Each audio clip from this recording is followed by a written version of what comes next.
Welcome to the Lock Shop with Nielson and Hustler, powered by Coolbet Canada.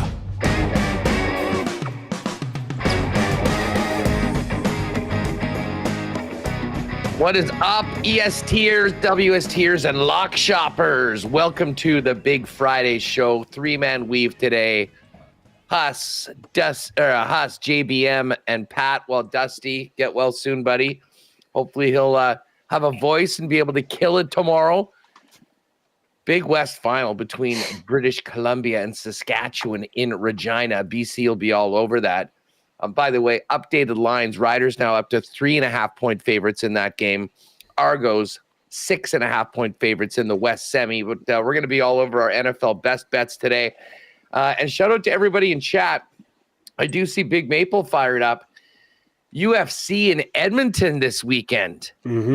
We'll be at Big Maple. Let's get some of your favorite picks there for everyone. I love the fact everyone is behind proper Mike Malott, great friend of the program. His brother Jeff Malott played the last few years for the Manitoba Moose. Great family, great guys. I will certainly be pulling for them, but going to be a fun weekend for fight fans in Edmonton. And fellas, we've got a great slate coming up, lots of games to get to. But how about that Thursday nighter? Patty, we talked about it yesterday. The Addams family parlay comes in. I also cashed a nice bet builder as well, which is going to get me ready for today. But as much as I was happy about the bets, it was appropriate that game was on Halloween because that was as spooky or scary a game. The fact that the Jets won with handing over a touchdown in the most amateur way possible, nuking a kicker and giving a first down to Houston, and then doing it again on blowing up the snapper later on. This is one of the most ragtag, undisciplined teams, but they still got it done. And to be honest, my takeaway is bad news for the Houston Texans without Nico Collins and Stephon Diggs. They looked awful, Huss, like awful. CJ Stroud would just refuse to get rid of the ball. There was a few times, though, obviously not going to put it all on the shoulders of the young kid, but there were times where he had an opportunity to run with it. There's times where he could get rid of it, and he went hero ball, and you never go full Josh Allen, and that's what he did there. But then there was times where he had no hope at all. No one was getting open, and all he really could do was try to make a play, and it didn't work. They're in trouble. That offensive line is awful, and they do not have a lot of playmakers without those two guys. Tank Dell had a great game. Joe Mixon cashed, I think, his over. It was insane. It was like within a blink of an eye. But they're a team that, as a Bills fan, feeling a lot better about having to chase that team down, or now not even chasing them down. Now they're ahead of them. Now having not even have to worry about, because that's a team for seeding that they would have had the head-to-head or they do have the head-to-head if it is ultimately to go down to a tie. But I don't think they're going to be having the same record as the Buffalo Bills unless Nico Collins can get healthy quick. But you're right. The New York Jets tried to lose that game multiple times, but they did find a way to win. Jake, what were you out trick-or-treating, or did you actually sit back and take in that epic Thursday nighter? That, by the way, that's the Thursday night football that we grew up on. Yes. Like that had all this. I mean, I could just feel like a 2017 Jags Titans game. It had all the feels of it. How was your night, Jake? Pretty good. I was handing out candy, so I was between the door and the TV, and it was not a pretty one to say the least from either side. But I was texting the guys during the game like, my God, the Texans are bad. And you know who actually was a big ad for the Jets, and we haven't really talked about this, but Hassan Reddick, it was actually a nice piece. Obviously, the Texans O-line. Nice of him to show up. Stop anybody, but the fact that he's there now, he's getting pressure on the quarterback. It made a big difference. CJ Stroud also, does this guy take the longest sacks in the league? Like, crazy. Buddy, go down. Like, live to see another play. He put Fairbairn in the awful scenarios where, they're at like, I don't know, the 10-yard differential between kicks because he's taken 11-yard sacks on third down. Obviously, Fairbairn makes that kick. They rough the snapper. They get back on a drive. It stalls again. They kick, and he misses. He goes off the post from like 23 yards. Just an absolute Halloween game. We called it. Like I jumped on the Texans. I'm not mad that I was on the Texans. Because frankly, I mean, the Jets tried to give that game away as many times as they could. They just couldn't get it done. But it was not the prettiest game to watch, but it is what it is. We're on to the rest of Week 9 here. Just before we move off this, I mean, listen, okay, the Jets stay alive. I mean, they're still 3-6. They're going to realistically have to win a minimum of 6 of their last 8 games just to get to 8-9. And have a chance at that 7th wild card. I think it's probably more likely you're going to have to go 7-1. But I mean, the Texans have put themselves in a really good position. They're in a brutal division. But look at where they go from here. So now with this loss, they're 6-3. They play Detroit next week. That is going to be a tough one. Then they go to the Cowboys. They do get a couple soft divisional games, Titans and Jags, home to the Dolphins. Then they go at the Chiefs, home to the Ravens, at the Titans. This is going to be a playoff team. I don't think there's any doubt. They will win the division unless some miracle happens with Joe Flacco. Oh, Flacco's coming, Huss. I was just saying, we're going to get to Flacco coming up. But I just wonder if they can hold on long enough. They need Nico Collins back in. There's few receivers, Pat, that are so impactful. Justin Jefferson is that guy in Minnesota. Tyreek Hill is that guy in Miami. CeeDee Lamb in Dallas. Nico Collins is actually, you can say he might not be as good as those guys. I don't know. We'll see. I mean, he sort of broke out last year. But, I mean, he is outside of Joe Mixon, who was their entire offense last night. It's night and day when they have that guy, especially now that Diggs is out. It's you stole the words right out of my mouth. It magnifies even more with Diggs out. And, as a Bills fan, look at how much more explosive that offense is just putting Amari Cooper into that lineup. Like, Amari Cooper's numbers haven't jumped off the page, to say the least, to start as a Buffalo Bill. But it frees up other space and other opportunities for other players on the field. Now with no Collins, with no Diggs, I mean, I know we all thought, okay, maybe Dalton Schultz can have an opportunity. Like, they were all over Schultz. There was a couple of plays where Stroud did put it right in the bread basket. Receivers drop it, but there was also Stroud also was a lot of time, Jake, and I agree with you. He's taking sacks, holding the ball for too long. A lot of the time he was holding the ball for so long because nobody could get open. And that's against, a Jets secondary that is very good. We talked about it yesterday. The defense has been disappointing, but the secondary has done a really good job. So that might be one of the better secondaries that they go up for against the rest of the year. But man, this is not a cakewalk. The remaining schedule is not easy. This is a team that we thought maybe could be a number 2 seed, maybe a number 3 seed. This is going to be a team that I think I agree with you, Jake. I don't know if the Colts pull off a miracle and win this division, but they're going to make it a lot sweatier than it needed to be. That's for sure. We got a lot. Sorry, Huss. Can I say a couple more things on this game? The play calling in the red zone was unbelievable. Mixon was gashing up that Jets D line. Like, every single run, it felt like he was getting 7 or 8 yards. And then they get to the red zone. What was that wildcat to Mixon throwing to Stroud? What were they thinking? Like, why are they getting cute against a Jets team that clearly could not stop the run? Even though you look at Taylor's numbers, J.J. Taylor had 3 runs for 23 yards, 7.7 per carry. Stroud had 8 runs for 59 yards. Like, I don't know why they abandoned the run at points when they didn't need to. Also, why can C.J. Stroud not throw against prevent defense? That last drive of the game, they're down 11. All he was doing was trying to throw 30, 40-yard bombs down the field. I'm sitting there with the Schultz over receptions in my pocket going, why don't you just hit the Schultz? Let him go. It was so frustrating to watch. Every team can throw against prevent defense. You know what the best is? Dak Prescott, the best prevent defense quarterback I've ever seen. Stroud was like, I got to hit a 40-yarder or we're not going to win. It's like, bro, just take your 10 yards and move on to the next play. It was crazy. Yeah. Hey, he loves giving out advice to rookies. We saw what he did with Caleb Williams earlier in this. Maybe he should take advice from another rookie who we saw with the game-winning drive in Jane Daniels. Yeah, you need that long ball, but you also need another play to chip away and chip away and chip away.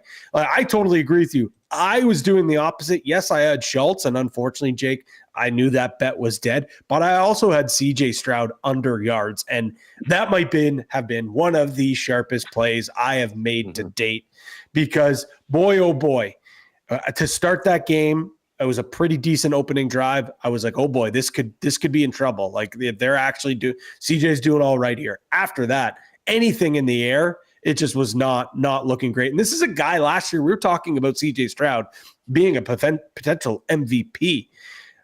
I still think the guy's going to be good. I think he's got a boatload of potential. Like, we just need to remember, there are not a lot of quarterbacks in the NFL that are like Patrick Mahomes, and it doesn't matter. You could have plumbers as your wide receivers, and they're going to figure out a way to win. They're going to figure out a way to put together a drive. There are not a lot of wide receivers who can do that. Look at Josh Allen earlier this year against the Texans when he had nobody to throw to. He looked awful too, and that's one of the best quarterbacks in the NFL. It is the quarterback position, bar none, is the most important position in football. But if he has no one to throw to, and if he doesn't have an offensive line to block for him, it doesn't matter. It just does not matter. And we saw that on full display yesterday with Stroud. Yeah, it was so funny. I mean, he finished 11 of 30. I think at least 3 of those completions were on the final drive when the game was essentially over.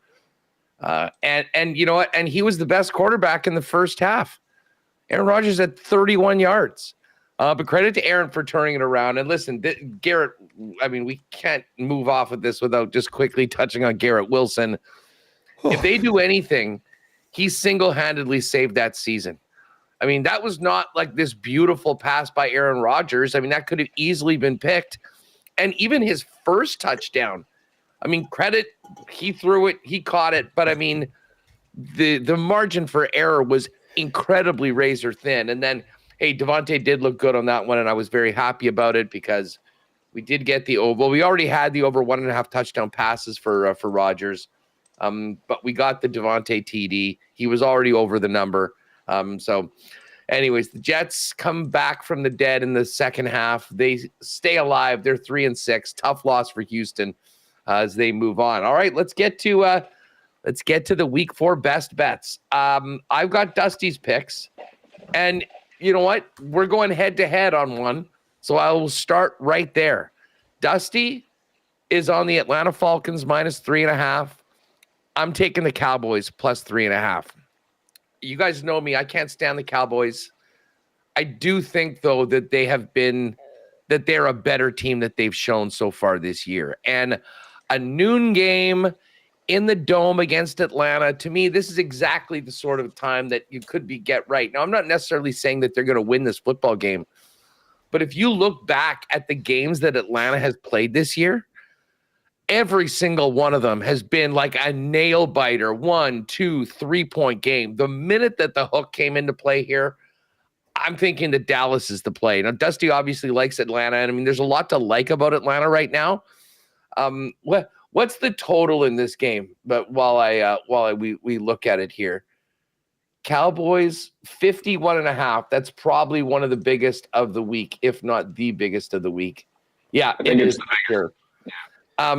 Listen, I wouldn't be surprised if this one goes over and comfortably because both of these quarterbacks can sling it. Both of these offenses have big-time players on it. But it just comes down to it. I mean, Atlanta plays incredibly tight games. They don't blow teams out. And to be honest, I mean, the Cowboys, if they have anything left, and I think that they do, I think we'll see a team that goes out there kind of like the Jets did, knowing that they are playing with an urgency to save their season. And this is a huge opportunity to do that. So I didn't get a rundown of Dusty as to why he's on Atlanta, but he's riding with Kirk O'Chains. I will go with Dak and the Cowboys +3.5 for pick number 1. And it is a noon game. I mean, the Cowboys are usually in prime time or at worst in the late slate. So that's kind of a nice little interesting wrinkle. But I wouldn't be surprised if we're sitting there at 3:10 in the witching hour with all eyes on that game, because either the Cowboys kicker or Young Hui Koo is coming up for a game tire, a game winner, a walk-off. I think this game is going to be decided by less than 3, so I'm taking the points.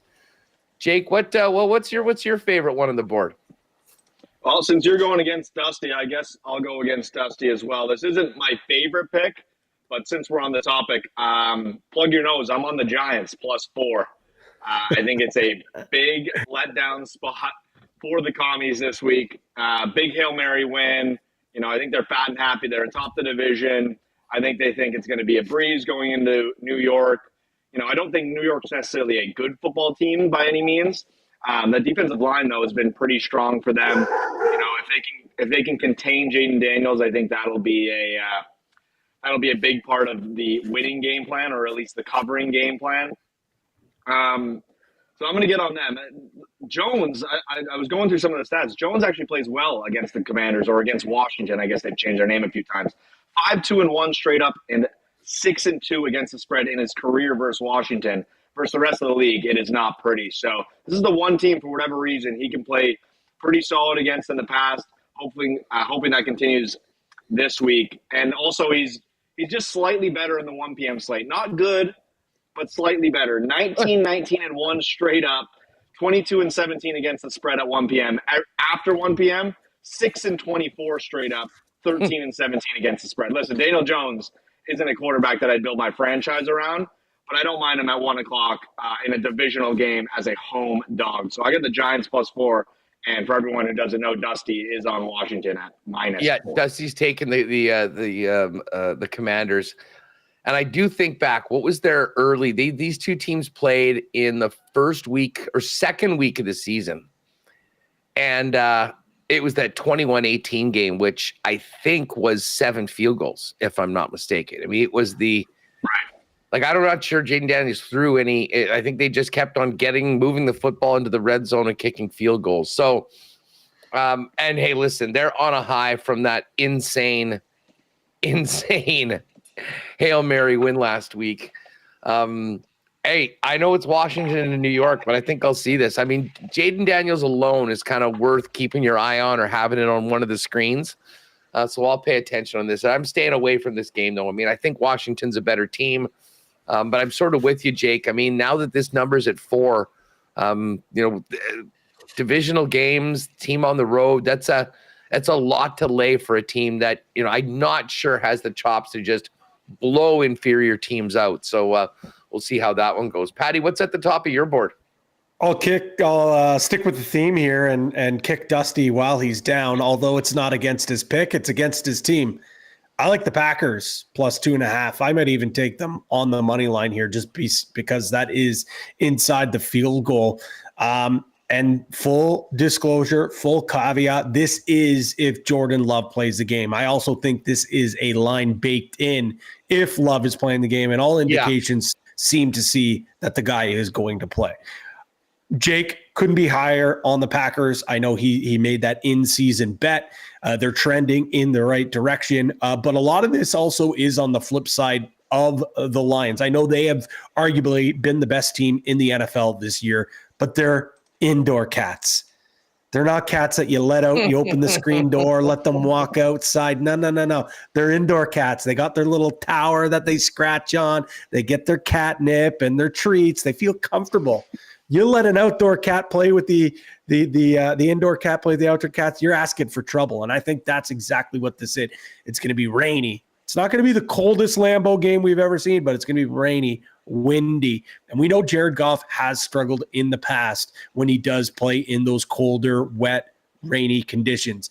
Indoor Goff, 67.9% completion passing, 67 touchdowns, 20 interceptions, a 3.8 TD to interception ratio. On the outside, 63 percentage of completions, 106 touchdowns with 59 interception. That is a 1.8 TD to interception rating. He does struggle outdoor. I know the team is really good. I know the team has changed. The mantra's changed. They feel like they're a tougher team, but I still think that the edge should be here with the Packers at home. We talked about it. Do people not respect home dogs in a division anymore? I don't get it. And it sounds like I thought this would be a very trendy pick. Talking to Jake before the show, this is actually a lot of sharp money is coming on the Packers, and a lot of the public are hitting the Lions to cover the spread and win this game. One other thing quickly on this game, on the Packers side, Matt LaFleur is 24-11 against the spread. That's 69% as an underdog. That is the best percentage for any coach in the Super Bowl era. He's also 20-15 straight up as a dog as well. LaFleur loves being an underdog. He's an underdog here against a divisional opponent at home in Lambeau. So give me the Packers, not only to give me that 2.5, I'll also take them on the money line as well. You know, surprisingly, Dusty is not on this game. And maybe that tells us something. Maybe even the Lions fans are feeling a little nervous about this. It's such a huge matchup in that the Lions are 6-1. A win, they'd get to 7-1 with a head-to-head win over Green Bay, and the Packers would fall to 6-3. The best the Vikings would be able to do is get to 6-2 after this. And again, the Lions have a head-to-head win over Minnesota already too. So this game for Detroit could, if we're talking about winning the division and getting that potential 1 seed, this game is maybe the most high leverage game on the entire calendar for both of these teams right now.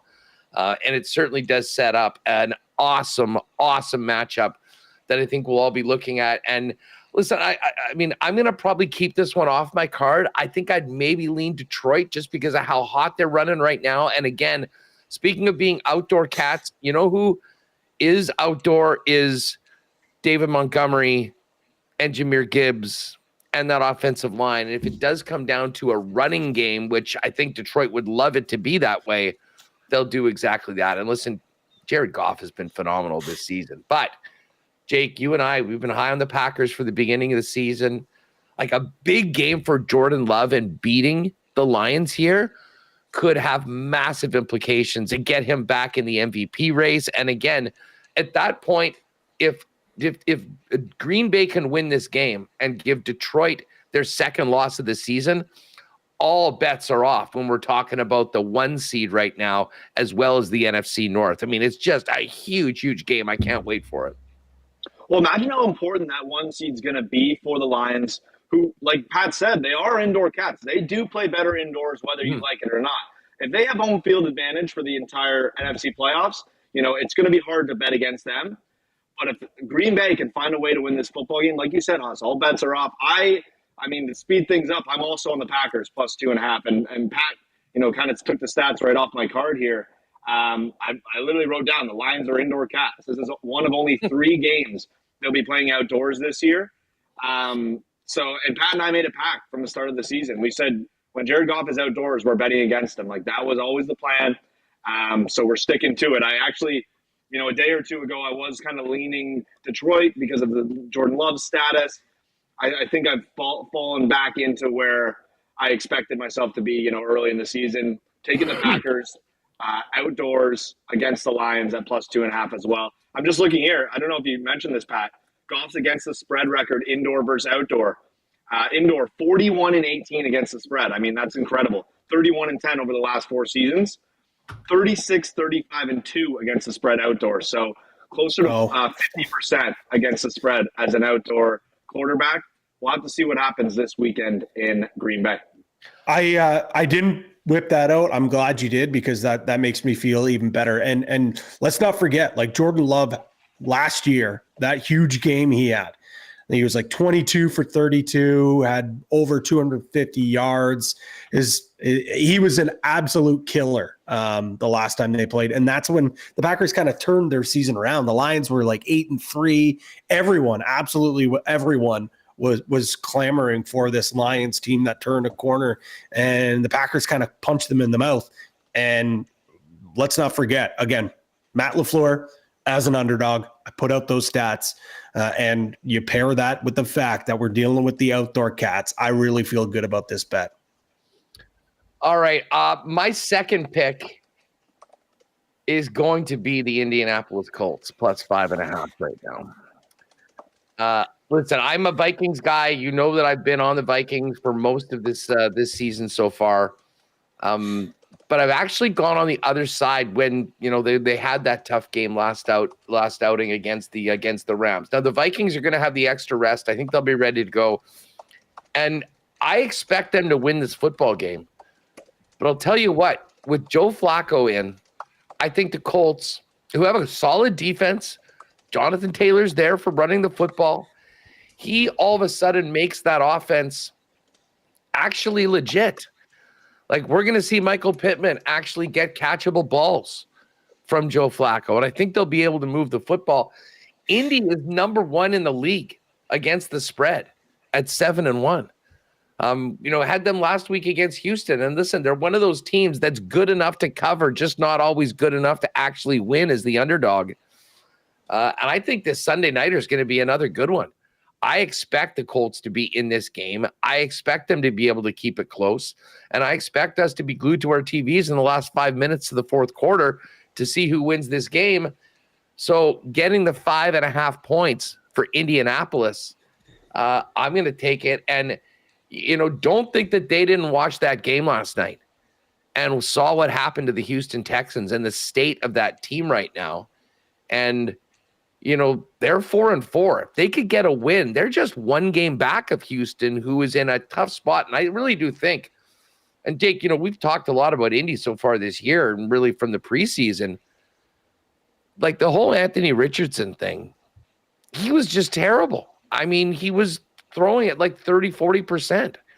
You can't win games.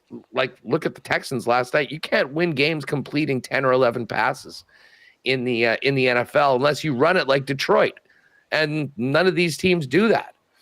So I think that they're going to have a huge shot of energy, ironically, from the old head, Joe Flacco, going in there. And I feel way better about Indy, at least for this season moving forward, knowing that Joey Elite is going to be the guy. So I'm taking the Colts plus 5.5 in this one. Well, listen, I mean, I think it's shocking that they're 4-4 at this point as it is. The fact that Anthony Richardson has one game starting quarterback for this team is impressive, because he has not looked good, and the underlying stats show the exact same thing. Like, he has been one of the worst statistical quarterbacks this season, like worse than Deshaun Watson bad. Like, that's how bad it's been for Richardson. So I do think his completion record has been one of the worst for any starting quarterback in the last 25 years. Tim Tebow, we went over it. It's bad. Yeah. And he quit on his guys. Marcus Russell. That is JP Lossman. You do not want to be in that conversation. and he quit on his guys. And I apologize for interrupting you, Jake, but let's not forget, he quit on his guys. And then you have the ultimate epitome of a team guy that comes in here in Joe Flacco. Look at what happened with Jameis Winston last week with the Browns. I'm almost talking myself in to be riding with you. I'm just so high on this Vikings defense. I really like the Vikings. Wasn't going to bet it, but now I'm thinking we got to bet it. We have to bet it here. It's Joe Flacco. They're going to get such an emotional bump from this. And it's proofs in the pudding. Look what Flacco did with the Browns last year. They're going to get that jolt of life, ironically, like you said, Huss, from the old guy. I think this is a great bet. I really like this one, Huss. Beautiful. It's not on my card, but I do have the over in that game already. I've already placed that one. I think Flacco, can let it fly. I think there are some weapons in that Colts team that we just really don't talk about. A guy like Josh Downs had a huge touchdown last week. He can open it up. Pittman, I'm waiting for him to break out. I was really high on him at the start of the season, waiting on him to have a big game. Like, there's guys there, Jonathan Taylor. Like, this Colts team can stay in football games. I think they can score points. So I'm on the over. I do like the pick, Colts plus 5.5. And Huss, I feel like you've been the Vikings whisperer, whether you're on them or you're on the other side. I feel like you have a good read on them. So more than likely, I'll be riding by the end of Sunday with you. Beauty. I'm okay. So I'm in on 2, Dallas and Indianapolis. Jake, what's next on your card? Yeah, I'm riding with Patty's guys. Bills -6. I wasn't sure about this game, but dove into it a bit more. And it's another one of those scenarios where Josh Allen has just owned Tua and the Dolphins. Every time they go up against each other, it feels like Allen's taking care of them. So, looking at the stats, Allen 7-1 straight up, 5-2-1 against the spread, head-to-head versus Tua and the Dolphins in his career. And the Dolphins don't travel well. They got to go to Buffalo. I know it seems like a lot of points for a team with so much talent. Tua just got back. They had a really tough loss last week to the Cardinals. And when they travel, Tua, 3-8-1 against the spread on the road or neutral site versus teams above 500. And 0-5 straight up and against the spread since the beginning of last season in that spot. So traveling to face a team above 500, a good football team, has not been easy for Tua and the Dolphins. I know it seems like a lot of points for a divisional game, but I think the Bills, in the cold weather game, it's expected to be a little cooler than Miami. Yeah. I think I like them in that spot. So I'll take Allen and the Bills -6 this week. Yeah, I'm not on that game, but I think it's Bills or nothing. I mean, there's not really much. Here's the thing. With Tua coming back in, are they a better team? Absolutely. But if you saw last week, I mean, every single play, it's like McDaniel knows that Tua is one hit away from being in a real bad place and, loves the guy. Like, he was basically throwing passes within a half second of getting the football. I mean, there was no running around. There was no improvising. There wasn't a lot of, just buying time to get Tyreek Hill open 30, 40 yards down the field. So maybe that changes. But I really think that the situation with Tua and the Dolphins is not going to turn the season around, even with him back. Patty, you with the Bills, or are you somewhere else for your next one? You guys know I don't bet the Bills, but if I was to take that away, I would be definitely riding with Jake. Let's not forget, Jake, quickly. You mentioned Josh Allen and how great he is against the Dolphins.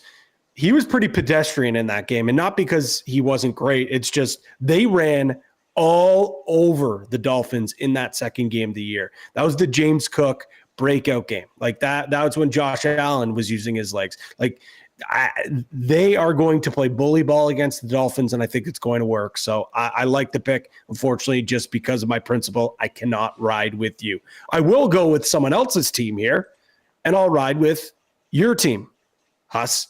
The Chiefs, -9 against the Buccaneers. I know we got to wait a little longer as this is the Monday nighter. And I know I have been riding Baker all season. I've got that ticket that's probably dead now for them to win the division because of the 2 injuries to their best 2 playmakers. Baker's been a great story, but the clock is striking midnight on this team without their top 2 receivers. I just don't see this team going anywhere. Baker is 0-6 against the spread in his last 6 starts on Monday Night Football. And everyone wants to talk about how the Chiefs, they don't cover the spread. They don't cover these big spreads. You know when they do cover spreads? When they're playing in primetime, when the lights are shining brightest, when everyone's watching, when Taylor Swift is in the crowd. Don't know if she's going to be there or not, but you know what I mean. They are 3-0 against the spread in primetime this season. And this seems like a spot for the Chiefs to flex their muscles with everyone watching and a beaten down, battered Buccaneers team. So I'm going to go with the Chiefs. We saw Travis Kelce get his first touchdown of the year. I think we could really see the offense wake up here against the Bucs on Monday Night Football. Yeah, listen, I think you're right, and I hope you're right. Although I'm still sore from like the fact that they just didn't care at the end of the fourth quarter. They just handed over that backdoor cover to the Raiders, knowing that a lot of us had actually backed them to cover the spread. Listen, for my next pick, I'm riding with Dusty on the Los Angeles Rams in Seattle against the Seahawks. This is basically a pick 'em right now. The Rams, I believe, are 1-point favorites. -1 at -109, -114 on the money line. So you can, if you like that side, bet it as you wish. Listen, the Rams are just, we talked a lot about what Houston is right now without Nico Collins and without Stephon Diggs. That's the Rams without Cooper Kupp and Puka Nacua. And all it took was those two guys to come back. Cooper expected, Nacua, kind of a nice surprise last Thursday. And they were able to eat. Not insignificant that the Rams played on the Thursday nighter and going to have a few extra days of rest, of course, although Seattle did have a nice game last week. The other thing that I can't shake, and I know that Pete Carroll's not there and Mike McDonald's the new head coach, but historically, the Rams have been the team that has given the Seahawks the most problem. Like the Seahawks have played the Niners really tough. They've had a hell of a time beating LA, and that includes in front of the 12s in Seattle. You look back at last year, the Rams just found a way to win the 17-16 game. And then when they were in Seattle earlier in the season, put up 30 on them in a 30-13 win. These teams often play close games, but again, this is about winning. I mean, this is essentially a pick 'em right now. I think they've got a huge boost from having those guys back in. Kyron Williams, by the way, Dusty is house caller. We'll go there. We'll get to those in a minute there. So, there's a few really tight games. I look at this just straight up a pick 'em, but I think that I love the success that McVay has had historically against Seattle. I love the fact that they're healthy. And listen, this is not a slag on Geno Smith. I thought he was really good last week, and he's looked a lot better as of late. But 2 weeks ago, right, Huss? 2 weeks ago, yeah. But when healthy, this Rams team can do some damage, and they've got some ground to make up after that start that they had. I think it happens this week. Myself and Nielson both on the Rams -1.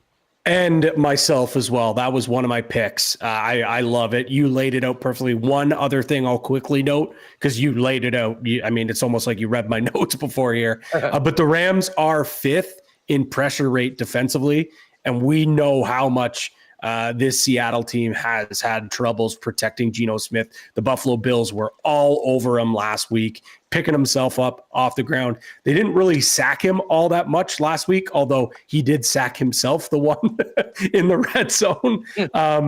But it is very apparent that Seattle has struggled with that offensive line, and I think the Rams could get with him. When you give Geno Smith a lot of time to make plays, he's going to make plays. If you make him think, if you make him get out of the pocket, if you rush him, that's where he's going to start making those Geno Smith plays, not the good ones, the ones where you're grabbing your head saying, what was that throw? That's when that happens. I see the Rams here making it a long day for Geno Smith. Dusty's other pick is the Jags. Let me just make sure I'm reading this correctly. He is taking the Jags +7.5. He can't quit his boy, the franchise, the investment, Trevor Lawrence. And of course, this is the Doug Peterson return to Philly as well. This is a game I don't trust either of these teams at all. So I was staying far, far away from it. But Dusty is on the Jags for his final pick. I've got 2 games that I'm thinking about. I'm trying to decide between. Let's hear it. We haven't talked about this Chargers-Cleveland game. And I know Cleveland had the great story last week. Jameis Winston coming back. Now, if Kyle Hamilton catches that one terrible pass that he does on the final drive, we're probably having a very different conversation, because that's the beauty of Jameis. That's why he was the 30 for 30 guy. He'll make some incredible plays. They'll go well. He'll also do some, oh my God, Jameis, I can't believe he threw that. When it comes down to it, if you're giving me Jim Harbaugh and Justin Herbert against Stefan, although I do have a lot of respect for Stefanski. It's not actually a fate of Stefanski, but Jameis and Cleveland and what's left of that roster, I think I run with the Chargers. But the other game that I'm really tempted to make my final pick is the Broncos +9.5 at -110. This opened at 9.5, and we saw the number go down. And I think a lot of sharp money went in early on the Broncos. Now, I kind of did a little cheeky when I got back from the Chiefs game last week. I'm like, oh, how did the Ravens, the best team in the NFL, do in Cleveland? Did they win by 40? Did they win by 50? Well, no, they lost. And Baltimore famously at times plays down to the level of their competition. Mm-hmm. Here's the thing, though. Like, whether the Ravens are going to win this game, whether the Broncos can cover kind of comes down to how much growth we've seen from Bo Nix in this offense.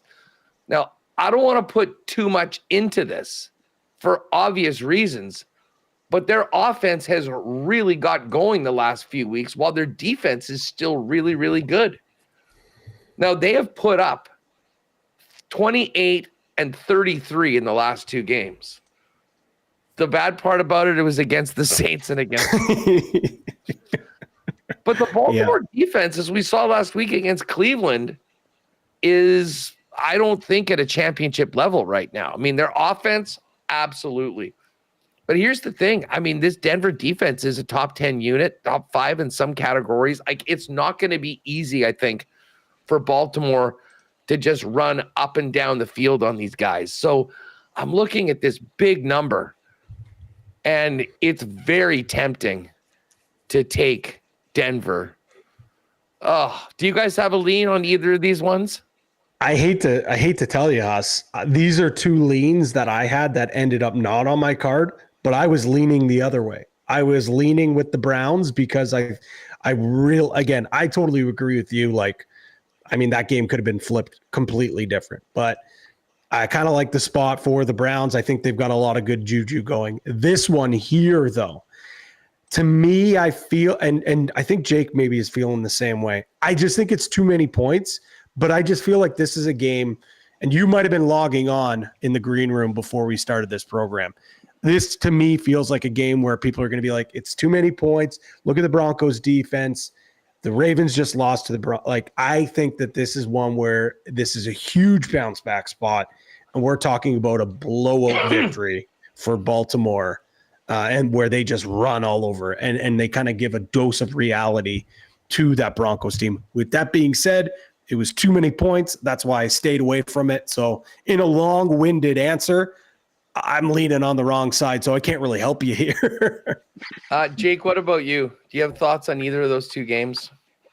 Yeah, listen, Huss, I'm with Patty. I think it's one of those spots where you look at it and you say, how can the Broncos be 9.5-point underdogs as a 5-3 football team?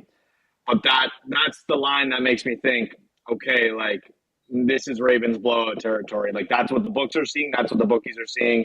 And that's why the number is so high. So another one that I agree. I think the number's too big to actually jump on myself, especially, like, I hate betting huge favorites like that. It's just not a fun place to live. So it's probably a stay away for me, but I do lean Ravens. And the other one, I couldn't get a good read on the side. The total has me intrigued because I think Jameis is the ultimate over quarterback. I think he can push the ball down the field. I think he makes a ton of mistakes like we talked about. Like, pick 6 is Jameis's middle name. But the Chargers have yet to allow 20 points to any team this season. Like, they play pretty sound defense in terms of points allowed. So, and I've been betting on their unders. So it's like, in one case, I like the Chargers as an under team. The other case, I love Jameis as an over quarterback. I think in total, the game is probably a total stay away, but it looks like Patty had a thought on that as well. I actually saw not only that about the Chargers haven't played in a game where the total has hit 40 yet this year. Insane. Crazy.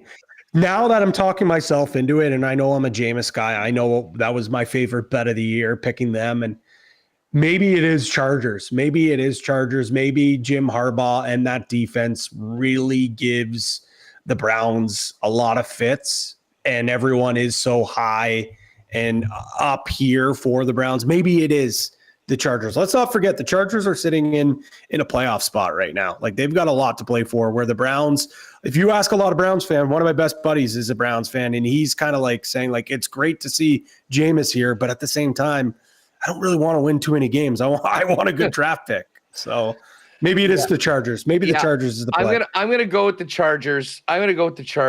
There's always the possibility that Baltimore just absolutely explodes, and I don't want to be not loving that if the Broncos get smashed.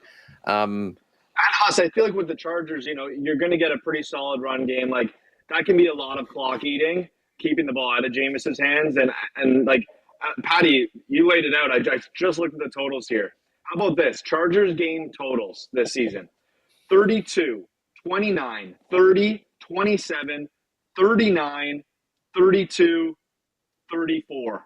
Those are the totals for their games. 42 and a half. I don't know. It's going to be hard not to bet the under in that one, but Jameis can turn an under on its head real quick. So, like I said, it might be a total stay away from me. Okay, I got to start writing these down because we're going to be getting into the house callers. So, so again, here are Dusty's picks in its entirety. He's got the Commanders -4, Atlanta -3.5, Jags +7.5, and Rams -1. And I am on the Chargers -1.5. I'll probably bet just the money line on this one, to be honest, at -118, or certainly maybe put that into a parlay if I'm doing it. I'm opposite him on the Cowboys at +3.5. We both love the Rams. We're on the Rams at -1, and I'm taking the Colts +5.5 in the Sunday nighter against the Minnesota Vikings. So Dusty has started things off with Kyren Williams to get into the end zone for the house callers. Jake, who's getting a touchdown this weekend? Before we go into the house callers, do we want to build a partner parlay before that, or we do want to do that offline? Well, you know what? Sure, we can get into that right away. Listen, I'll throw out, Dusty and I are both on the Rams. So am I. And I would on the Rams too. Okay, perfect. So we've got and we'll just go Rams money line. It's at -114. I guess you guys are both liking the Packers in this one. I don't know if Dusty will allow us to fade the Lions on the card, to be honest. The other one, Huss, I know you said you can't trust them, but I also did have Jags as the 14 Me too. on my card at +7.5. I did Hurts, too. Hurts hasn't been good as a big favorite either. As a favorite of 7+, Hurts 3-8-1 against the spread, 1-8 in his last 9 starts in that spot as a 7+ point favorite. He's also 1-4 straight up and 0-5 against the spread in his last 5 home starts for Jalen Hurts. Yeah, I have no issue with that. Credit to us, by the way, for not even mentioning the Carolina New Orleans game or I was thinking for a second about Pats +3.5, but I'm not sure. Off that Lions game. Yep. You got to bet against a team who just played the Lions. That's the rule this year. So I am going to play the Pats. I'm waiting to hear on Drake May. Well, what do we think about? Do you guys like the Colts +5.5? Yes, I do like that actually. So is that three dogs? Is that? Oh no, you guys got Rams. Okay, that's not bad. A Rams probably on the money line. Yeah, Rams money line. Colts. Jags +7.5. Colts +5.5. Let's do it. If we put that in, it comes in right now at +587. So we'll get it in somewhere in and around the. Well, it'll be better than 6-1 for sure. 625, 630, something like that. When Ev Dog and the fellas get their magic wand out on it. So Rams, Jags +7.5, Colts +5.5. All right, let's get to the house callers, boys. Jake, so we've got Kyren Williams for Dusty. What are you thinking? Yeah, I'll keep it quick. I know I just talked about that I'm on the Jags. I am going to take A.J. Brown as my anytime touchdown this week. I think he has touchdowns in 3 of 4 games that he's played this season. I think he's back. He's healthy. And the Jags have been giving up 2+ passing TDs per game. I think when it comes to Hurts and Brown, that's the ultimate connection to see a touchdown. So I like Brown to get back in the touchdown column this week. Patty? So full transparency, my number 1 pick was Dusty's. My number 2 pick was in that Eagles game with Jalen Hurts, but I don't feel great about picking a game from the same team. So what I will do, and I told myself I wouldn't bet or pick a team or a player from this team, the Buffalo Bills. But I'm going Jimmy Cook. I'm going James Cook. He's minus 175. They dominated the ground the last time these two teams play. I think they'll do the same thing again. So give me Jimmy Cook anytime, touchdown, score. All right, and I'm going to go to. I'll carry the weight with you. I'll carry the weight with you, Pat. If he doesn't hit. I like James. I had him again. I didn't want to bet him 2 weeks in a row. He's your boy. That's why I didn't. He's not gonna There's been a few guys that have come through for us big time this year. Williams is one of them. Cook's another one, and a guy that I've had probably twice, and I think he's come through both times. Justin Jefferson, Minnesota Vikings, prime time, Sunday Night Football. Even though I think this game is going to be close, I think he's going to be seeing a lot of it, and I think he'll be the guy to get in. So, Kyron Williams, A.J. Brown, James Cook, Justin Jefferson. Jake, you got those for the I got them. For the house callers? I really like that quad right there. We got to get back in the win column here soon enough, and I think one more is gonna kind of put us in a great spot. You think about how much juice we're getting on these house caller plays. Like, you hit 2 or 3 on the season, you're up. That's way a win. up. Oh yeah. Well, as they say, and it's good vibes coming out of that one last night. The Jets, the Aaron Rodgers over, the Stroud under, Devontae Adams family. Like, let's just keep this rolling going in. Patty knows puck, baby. Patty knows puck. That came through last night. That came through so quick, so quick. The NHL didn't steal any points. You know what? I'm glad we were focusing on the football today because Hustler doesn't know puck right now. I am so far back 2 underdogs this week. They've both given up 8 goals. The Boston Bruins looked fried last night. Oh, man. But again, how could you look at that when you had that first half of the Jets-Texans? I will say, speaking of hockey, Huss, right before we wrap up here, we do have a new promotion going on for November and December. Very simple. So you go over to the promotions page. You opt into we call it Best on Bets Boston. This is a chance to win a trip to Boston for the Four Nations Championship game on February 20th. For every $20 you bet on the NHL from through November and December, you get 1 raffle ticket towards the draw. You can collect as many raffle tickets as you want. So make sure you opt in first. The code is BOBBOS. Pretty simple. If you go to the page, you can click the opt-in button, and it'll automatically enter the code for you. You click submit, and you're into the contest. So BOBBOS, and you get a chance to win a trip for 2 to Boston for the Four Nations Face-Off Championship game on February 20th. So a really cool campaign. You're going to be betting on the NHL anyways, so make sure you opt into that campaign and collect as many raffle tickets as you can before the draw in the first week of January. And just on that note, fully available to head to Boston, do the show for a couple days, host the winners, fly that up the flagpole would be that would be a lot of fun. Right after the Super Bowl as well, right in and around there. Man, I can't wait for the Four Nations. We'll be getting to that too. All right, we got a big Winnipeg Sports Talk coming up. We head to Columbus before the Jets Blue Jackets tonight. Jets looking to go 10-0. Ken Weeb's going to join us. We'll also have Bob McElligott, the voice of the Columbus Blue Jackets. Emery Hunt's going to jump on, talk a little NFL and CFL with us. So we've got a big show coming up over on WST. Otherwise, check the combo cards, check the exclusives for everything we're cooking up. Good luck with the bets, and Big Maple and all of you UFC fans in Edmonton, have a great time. I'm with you on proper Mike Malott. Let's get it. Fellas, have an awesome weekend. We'll talk to you in the chat. Gang, we'll see you Monday in the Lock Shop. Have a great weekend. See you, boys.